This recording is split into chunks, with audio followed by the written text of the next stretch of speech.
चलिए बेटा, अब अपन देखते हैं कि आज elastic potential energy of A stretched wire. ठीक है, किसी वायर को स्ट्रेच करने में जो भी वर्क होगा वो वर्क किस रूप में स्टोर होगा, उसकी पोटेंशियल एनर्जी के रूप में।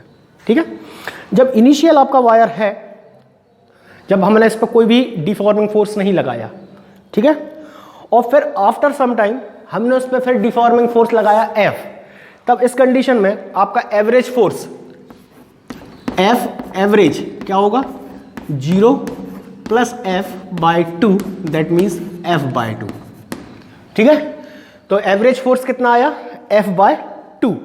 अब वर्क डन W क्या होता है आपका, फोर्स इंटू डिस्प्लेसमेंट, तो F एवरेज इंटू डिस्प्लेसमेंट, है ना। तो एवरेज फोर्स कितना है हमारा, F/2 into displaced, initially length कितनी उसकी L, हमने फोर्स लगा के उसको खींच दिया, कितना खींचा, सपोज डेल L, तो F/2 इंटू डेल L।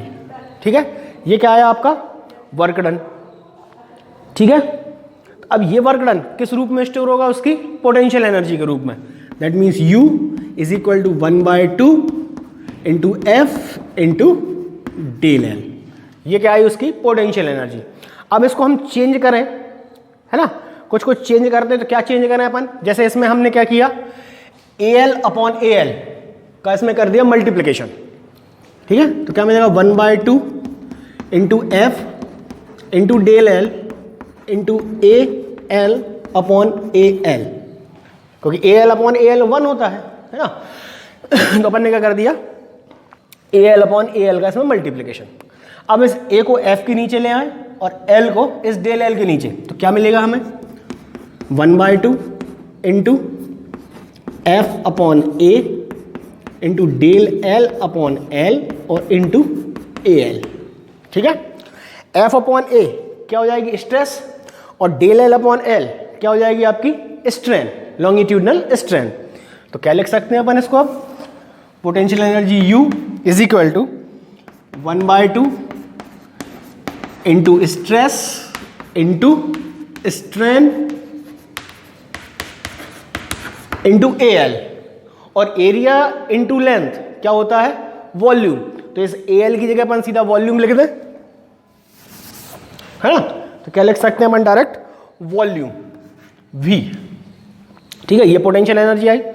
अब पोटेंशियल एनर्जी यदि हमें पर यूनिट वॉल्यूम निकालना है तो क्या करेंगे हम, डिवाइड, तो यहां लिख दें अपन potential energy per unit volume क्या होगी, U is equal to 1/2 into stress into strain. ठीक है, ये पोटेंशियल एनर्जी आ गई आपकी स्ट्रेस और स्ट्रेन से। ठीक है, अब यंग मॉडुलस, यंग मॉडुलस क्या होता है, स्ट्रेन अपॉन स्ट्रेस, है ना। Young modulus Y is equal to क्या होता है, strain upon stress, Y is equal to strain upon stress.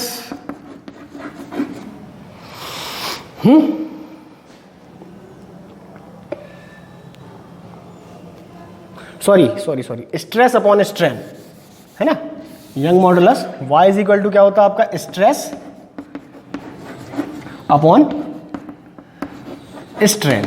तो यहां से स्ट्रेस इज इक्वल टू क्या मिल जाएगा, Y इंटू स्ट्रेन।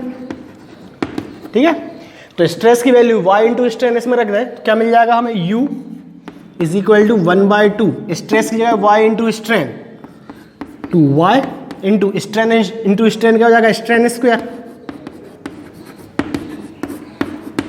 ठीक है, तो ये आपकी एक और पोटेंशियल एनर्जी आ गई।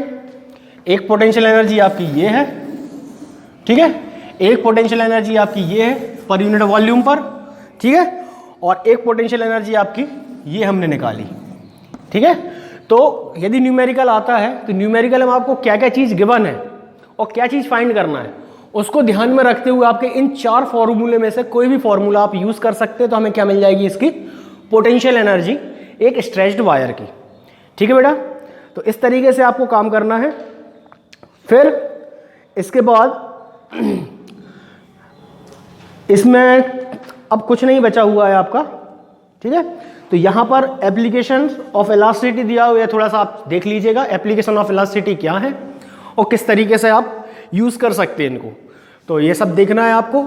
ओके बेटा, फिर इसके बाद अपन नेक्स्ट चैप्टर स्टार्ट करेंगे, चैप्टर 10 है ना, फ्लूइड के बारे में। तो चैप्टर 10 आपका पूरा फ्लूइड पर डिपेंड होगा, तो उसमें हम वाटर के लिक्विड के बारे में बात करेंगे, ठीक है। तो ये यहाँ पर आपका chapter 9 mechanical properties of solid यहाँ पे फिनिश होता है। ओके बेटा, थैंक यू।